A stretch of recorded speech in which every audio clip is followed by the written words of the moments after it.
सहनाववतु सहनौ भुनक्तु सह वीर्यं करवावहै तेजस्विनावधीतमस्तु मा विद्विषावहै।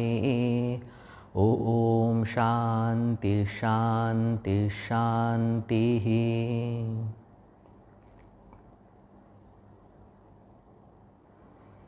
सदाशिवसमारम्भां शङ्कराचार्यमध्यमाम् अस्मदाचार्यपर्यन्तां वन्दे गुरुपरम्परां। श्रुतिस्मृतिपुराणानाम् आलयं करुणालयं नमामि भगवत्पाद शङ्करं लोकशङ्करं। शङ्करं शङ्कराचार्यं केशवं बादरायणं सूत्रभाष्यकृतौ वन्दे भगवन्तौ पुनः पुनः। समस्तजनकल्याणे निरतं करुणामयं नमामि चिन्मयं देवं सद्गुरुं ब्रह्मविद्वरम्। सद्गुरुं ब्रह्मविद्वरम्।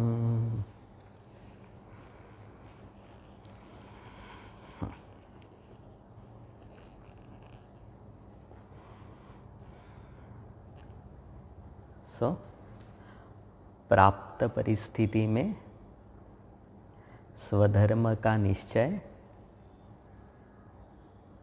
उचित पहचान से होता है। विवेक से व्यक्ति को अपनी उचित पहचान बनानी चाहिए और विवेक को आधार देने के लिए हमने कुछ बातें कल डिस्कस की। क्या है? पहचान उदात्त हो तो वह अच्छी है। अगर कोई परिस्थिति में कर्म करने में विभ्रम हो तो श्रेष्ठ से पूछो।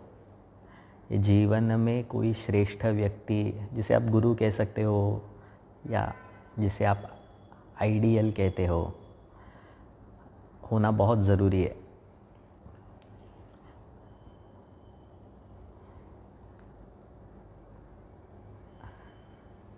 जीवन को चलाने में बहुत सहारा मिलता है, गाइडेंस की आवश्यकता है। तो श्रेष्ठ की जीवन में ज़रूरत है और श्रेष्ठ मिलना भी पुण्य का काम है। जीवन में श्रेष्ठ का आना, किसी महात्मा का, गुरु का जीवन में आना पुण्य से ही मिलता है। तो कोई श्रेष्ठ है उससे पूछो। अपनी उपमा लेकर के कर्म कर सकता है कोई व्यक्ति, या दूसरों के अधिकार को ध्यान में रख करके कर्तव्य का निश्चय कर सकता है। सो ऐसे कुछ स्वधर्म का निश्चय करने के कुछ कसौटियाँ दिखी।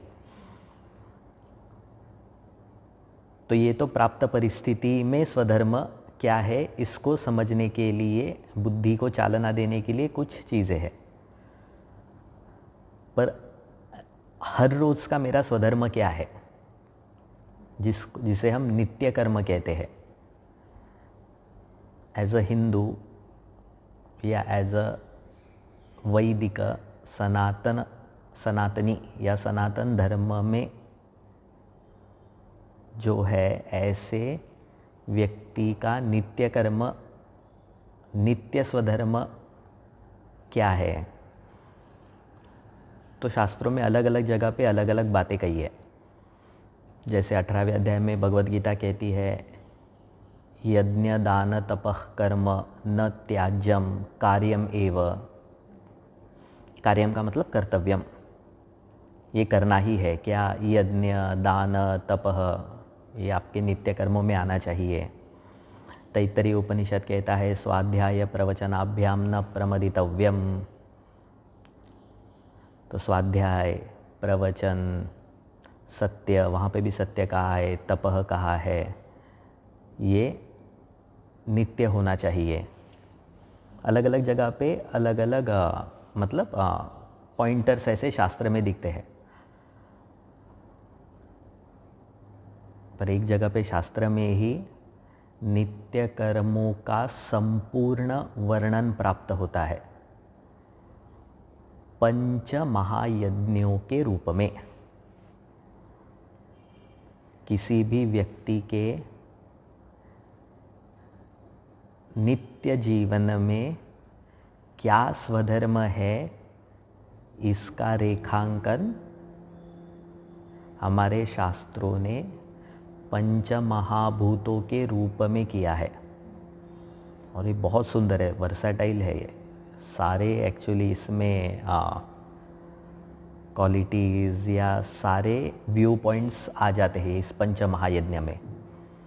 यज्ञ का मतलब क्या है यहाँ पे, कि इन सारे कर्मों को कर्तव्य भावना से करना। यज्ञ मतलब केवल हवन नहीं होता।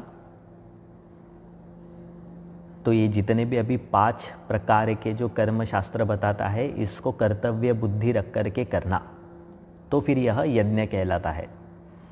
तो ये पंच महायज्ञ व्यक्ति के नित्य स्वधर्म है।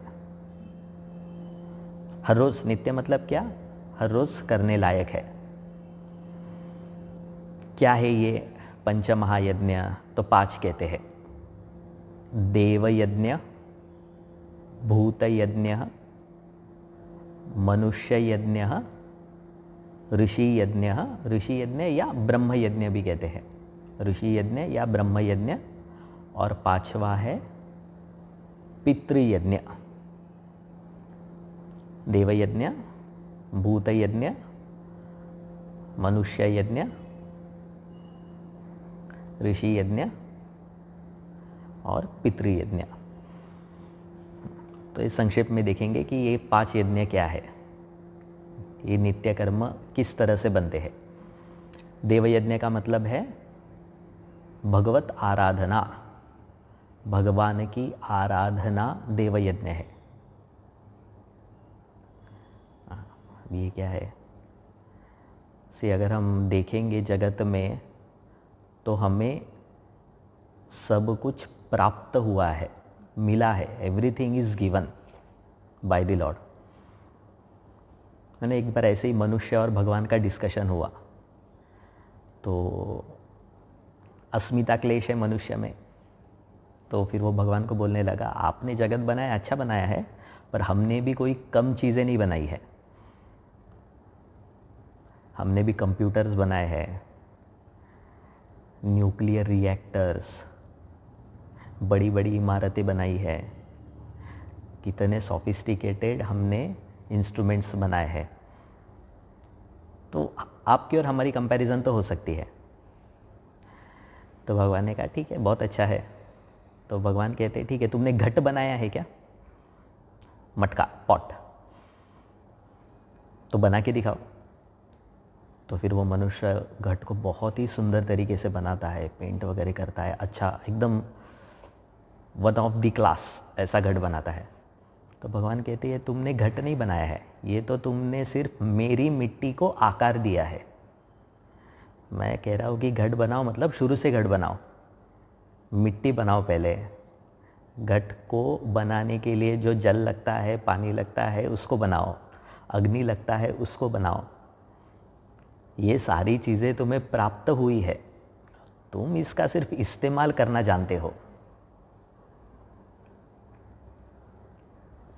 तो प्रैक्टिकली स्पीकिंग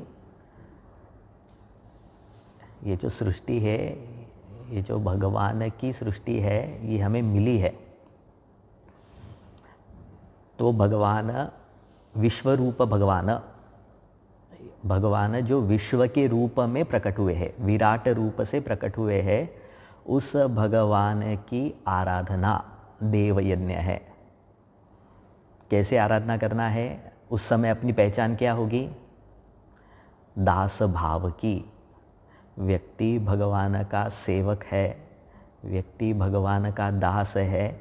इस भावना से पूजा करना, जप करना, मंदिर जाना, पारायणम करना, तीर्थ यात्रा करना, ये सारी चीज़ें क्या है? देव यज्ञ। सो नित्य पूजा, नित्य जप ये देव यज्ञ में आता है, कर्तव्य कर्म में आता है। दूसरा है भूत यज्ञ। भूत यज्ञ मतलब जो हमारे आजू बाजू में पशु, पेड़ पौधे हैं, उनके प्रति अपनी कृतज्ञता व्यक्त करना कर्म से। हाँ, थैंक यू बोल करके नहीं, सिर्फ भूत यज्ञ उसे कहते हैं। मतलब animal kingdom and plant kingdom के प्रति अपने आभार व्यक्त करना। अगर हम ठीक तरह से देखें तो all of us are interconnected. एक जीव इस जगत में स्वतंत्र होकर के जीवन नहीं जी सकता। So I don't care about plants, I don't care about animals, I will live. अगर मनुष्य ऐसा कहता है कि मैं तो स्वतंत्र रह करके जीऊँगा, पॉसिबल नहीं है ये। सारी सृष्टि में प्रत्येक प्राणी एक दूसरे पर आश्रित होकर के ही सुख रूप से अपना जीवन व्यतीत कर सकता है। तो अभी कुछ समय पहले अमेज़न के जंगलों में आग लगी थी, तो सारी वर्ल्ड कम्युनिटी परेशान थी। वो इतनी भयंकर आग लगी थी, तो अगर वहाँ के जंगलों को कुछ होता है तो यहाँ पे उसका इफ़ेक्ट दिखता है। अब ये लोगों को समझ में आने लगा है।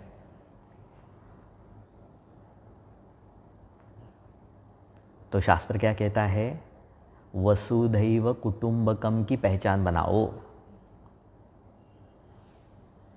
पृथ्वी माता में जितने भी जीव है, प्राणी है, उनको अपना कुटुंब मान करके उनके प्रति जो हमारा कर्म बनता है, कर्तव्य कर्म बनता है, उसे भूत यज्ञ कहते हैं। तो देखो, हमारे संस्कृति में भी है कि हम तुलसी जी को पानी देते हैं या फिर गाय को खिलाते हैं। इट्स अ रिप्रेजेंटेशन कि पेड़ पौधे पशु भी हमारे जीवन के या हमारे कुटुंब के सदस्य है। तो उनके प्रति जो हमारा कर्तव्य है, दोनों की देखभाल करना। आजकल इसके लिए वर्ड दिया है इकोलॉजिकल बैलेंस मेंटेन करना पड़ेगा। इन दोनों की रक्षा की तो इकोलॉजी भी मेंटेन होगी। Right? So protection of environment, how we will protect the environment? By protecting these plants and animals. तो इनके प्रति कर्म को भूत यज्ञ कहा है। तीसरा क्या है? मनुष्य यज्ञ। मनुष्य यज्ञ समाज के प्रति कुछ करना। एक तो सबसे बड़ा है भगवान, जिसने सब कुछ दिया है। दूसरे नंबर पे आता है समाज। इतना सारा हम समाज से लेते हैं और फिर भी हम कहते हैं कि समाज ने हमको क्या दिया है। मैंने इसको समझने के लिए ऐसे एक मैंने एक कथा पढ़ी। तो मॉडर्न व्यक्ति, इस युग का व्यक्ति टाइम मशीन से 20,000 साल पहले चले जाता है। तो वहाँ पे अभी भी लोग पत्थर से शिकार कर रहे हैं या फिर ऐसे ही केव्स में रहते हैं। तो फिर ये उनसे बातचीत शुरू करता है। समहाउ उसको लैंग्वेज भी आ गई, एज्यूम कर लो। तभी उनसे वो बातें करता है। तो बोलता है, अरे आप ये कैसे रह रहे हो? मैं जहाँ पे रहता हूँ वहाँ पे तो लोग इतने सुंदर सुंदर कपड़े पहनते हैं, तो उसमें से कोई जो एक व्यक्ति ने पूछा, अच्छा आप बताइए ना वो कैसे बनाते हैं। तो ठीक है, दूसरी बात करते हैं। आपको पता है क्या, हम मोबाइल पे there is a equipment called as mobile, जहाँ पे हम एक दूसरे से बात कर सकते हैं। अरे वाह, कैसे बनाते हैं वो, आप हमको बताएंगे क्या, उसकी प्रोसेस क्या है? ठीक है, आपको पता है क्या, वहाँ हमारे युग में सिर्फ बटन दबाया तो बिजली आ जाती है, लाइट आ जाता है, आप अंधेरे में अग्नि जलाते हो। Oh very nice, how to produce that electricity? तो उसको लगा कि मैं वही ठीक था।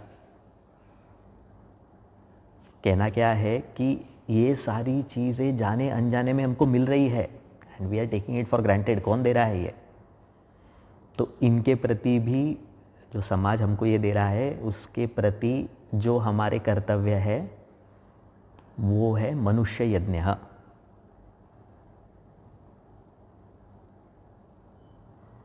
इसी को दूसरे शब्द में कहते हैं आपूर्त कर्म, समाज के पूर्ति के लिए जो कर्म है। तो पहले के ज़माने में कूप तड़ाग, मतलब तालाब खोदना, कुएं खोदना, ये सारे मनुष्य यज्ञ आपूर्त कर्म कहते थे। अभी भी वो है, हॉस्पिटल खोलो, स्कूल्स, या फिर किसी जो ऐसी संस्था काम कर रही है उसके लिए सेवा देना, समय देना, ये सारी चीज़ें मनुष्य यज्ञ। So this should be the part of our life. Once in a while, साल में एक बार या 5 साल में एक बार जाते, वैसा नहीं, ये नित्य कर्म की श्रेणी में आता है। एक एंथ्रोपोलॉजिस्ट थी, तो उनका लेक्चर था, तो उन्होंने बच्चों ने उनसे सवाल किया कि आपको क्या लगता है कि मनुष्य सभ्यता की शुरुआत, पहली शुरुआत का चिन्ह क्या है? उनसे ये सवाल किया कि actually when you can say that कि सिविलाइजेशन हैज स्टार्टेड, तो उनको लगा कि जवाब देंगे कि जब मिट्टी के चीज़ें बनाना शुरू कर दिया, या फिर साथ में करके फार्मिंग स्टार्ट कर दिया, एग्रीकल्चर स्टार्ट किया, वहाँ से सिविलाइजेशन की स्टार्ट हुई, सिविलाइजेशन की शुरुआत हुई। तो उन्होंने बहुत सुंदर जवाब दिया। उन्होंने कहा जब किसी मनुष्य के थाई बोन, जांग की हड्डी, जब किसी का थाई बोन रिपेयर हुआ होगा, किसी मनुष्य व्यक्ति का कि हड्डी टूट गई और उसकी फ्रैक्चर हुआ, मतलब टूट गया मतलब फ्रैक्चर हुआ, और फिर वह ठीक भी हुआ, जब वो ठीक हुआ तो कहना कि उस समय से मनुष्य का सिविलाइजेशन स्टार्ट हुआ, इन सभ्यता शुरू हुई। तो समझ में नहीं आया कि क्या कह रहे हैं। तो उन्होंने कहा कि उस ज़माने में सर्वाइवल ये ही बहुत बड़ा काम था। तो अगर सपोज़ किसी प्राणी की शरीर में चोट आती है तो वो वही पड़ा रहेगा, वो न तो पानी पीने जा सकता है, न खाना ढूंढने जा सकता है, और ऐसे प्राणी का शिकार करने के लिए तो वहाँ पे दूसरे जानवर तो घूम ही रहे हैं। तो ऐसे प्राणी का जीना ऑलमोस्ट इम्पॉसिबल है अगर किसी के शरीर को चोट आ गई तो आप सोचिए कि अगर किसी मनुष्य को उस समय चोट आई होगी तो मतलब किसी व्यक्ति ने उसको एक सेफ जगह पे लेकर गए होंगे, उसकी देखभाल की होगी, उसके साथ तब तक रहे होंगे जब तक उसकी हड्डी ठीक नहीं होती है। तो जब ये तो उन्होंने क्या, जिसकी थाई बोन रिपेयर हो गई ना, वहाँ से चिन्ह शुरू होता है मनुष्य सभ्यता का। तो सिविलाइजेशन मतलब क्या, हेल्पिंग ईच अदर। तो यहाँ पे एक्चुअली हेल्प नहीं करना है हमको, हमारा कर्तव्य करना है, स्वधर्म करना है समाज के प्रति। तो सेवा, अन्नदान आदि ये जितने भी कर्म है समाज के लिए जो हम करते हैं, वो सारे कर्म मनुष्य यज्ञ है। चौथा क्या है, ब्रह्म यज्ञ या ऋषि यज्ञ। ये ऋषि यज्ञ क्या है? ये आज जो हमको ज्ञान प्राप्त हो रहा है, ये ज्ञान किसी ने हार्ड डिस्क में स्टोर करके रखा था और फिर बाद में प्राप्त हुआ, ऐसा नहीं है वो। ये ऋषि परंपरा से हमारे शुद्ध रूप में हमारे तक पहुंचा है। तो आप सोचिए, जो गुरु शिष्य परंपरा से अगर हमारे जैसे शिष्य होते और उसमें बीच में सो गए, और गुरु बेचारा बात कर रहे हैं और हम सो गए यहाँ पे, तो क्या नेक्स्ट जनरेशन को हम देंगे? तो उन्होंने उतना ज्ञानमय तप किया, सीखने के लिए, पढ़ने के लिए, अध्ययन करने के लिए जो तप चाहिए उन्होंने किया, और वही उसी तरह का ज्ञान फिर अपने आगे की पीढ़ी को भी दिया, और उनकी कृपा से आज हमें प्राप्त हो रहा है। तो इस ज्ञान परंपरा को चलाए रखना, ये ऋषि यज्ञ है, ब्रह्म यज्ञ है। मतलब क्या? सीखना, शास्त्रों को सीखना और सिखाना, चर्चा करना, सामने वाले से शास्त्रों के बारे में चर्चा करना, इसे अध्यापन कहते हैं। अध्ययन और अध्यापन, शास्त्र क्या कह रहे हैं वो सही तरीके से सीखना और उसको बताना भी, ये ऋषि यज्ञ है। तो जो संस्कृति आज हमारे पास हमें धरोहर के रूप में मिली है, ये हमारे ऋषियों की देन है ना। तो इस संस्कृति को ठीक तरीके से समझना और एटलीस्ट हमारे बच्चों को वह देना मिनिमम, ये ऋषि यज्ञ है। या फिर ऐसी जो संस्थाएं काम कर रही है उनको सेवा देना भी इज़ अ पार्ट ऑफ ऋषि यज्ञ, ब्रह्म यज्ञ, जो हमारे संस्कृति की रक्षा कर रही है, जो ज्ञान की रक्षा कर रही है। पर इंडिविजुअल बेसिस पे स्वधर्म क्या है? अध्ययन, अध्यापन, स्वाध्याय, इसी को स्वाध्याय प्रवचन कहा है, पढ़ना और पढ़ाना। और लास्ट क्या है? पितृयज्ञ। ये आज जो हमारी परिस्थिति है, आज जो हमारी स्थिति है, क्या कह सकते हैं कि मैंने खुद ने बनाई है? मेरे पिताजी, दादाजी, इनके कामों, कर्मों के वजह से आज मुझे ये अच्छी परिस्थिति प्राप्त हुई है। तो उनके प्रति अपनी कृतज्ञता, अपने पूर्वजों के प्रति कृतज्ञता व्यक्त करने के लिए पितृयज्ञ है। तो श्राद्ध, तर्पणम, बड़ों का ख्याल रखना, आदर देना, ये सारी पितृयज्ञ में चीज़ें आती है। श्राद्ध तर्पणम जो शास्त्रीय कर्म है, इट इज़ अ नित्य कर्तव्य कर्म। नित्य मतलब नहीं, साल में एक बार या जब भी जो तिथि है उस समय वह करना। तो पूर्वजों के प्रति अपने आभार, अपनी कृतज्ञता प्रकट करने के लिए ये पितृयज्ञ है। तो अगर ये 5 यज्ञ में जितना ज़्यादा हम जीवन में, जितने यज्ञ हम जीवन में उतार सकते हैं, उतना हम प्रयोजन को ध्यान में रखना कि राग द्वेष के संस्कारों से, राग द्वेष की पकड़ से बाहर निकल सकते हैं।